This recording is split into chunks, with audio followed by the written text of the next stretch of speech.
Hello. গত 23 তারিখ ছিল আমার মেয়ের ষষ্ঠী পুজো। মানে ওই দিন ওর 21 দিন আর কি কমপ্লিট হয়েছিল। আর মোটামুটি বেলার দিকে আমরা বেরিয়ে পড়েছিলাম। আর আমরা ওর ষষ্ঠী পুজোটা করিয়েছিলাম কালীঘাটে গিয়ে। কালীঘাটে যে ষষ্ঠীতলা আছে সেখানটায় গিয়ে আর কি ওর ষষ্ঠী পুজোটা করানো হয়েছিল। আসলে প্রথমে একটু টেনশনই হচ্ছিল যে পুজোটা এত বেলাতে আদৌ হবে কি না।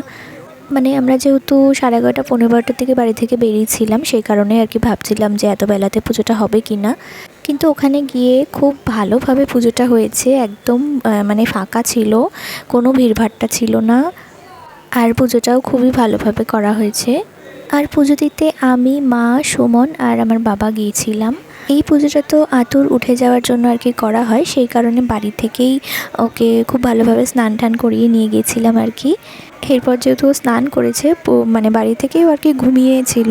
এবার আমরা ভাবছিলাম যে হয়তো গাড়িতে উঠেই এত ঝাঁকুনিতে হয়তো উঠে যাবে বা ওখানে গিয়ে পুজো করতে করতে হয়তো উঠে যাবে, কিন্তু সে একদমই মানে ওঠেনি। মানে বাড়ি থেকে ঘুমিয়ে গেছে, পুরোটাই ঘুমিয়েই ছিল। আবার বাড়িতে এসেই ও আবার ঘুম ভেঙেছে। আর ওকে কিন্তু হসপিটাল থেকে আসার পরে আমরা শুধু স্পঞ্জ বাথই করাতাম, ওকে আমরা ডিরেক্ট জলে স্নান করাইনি।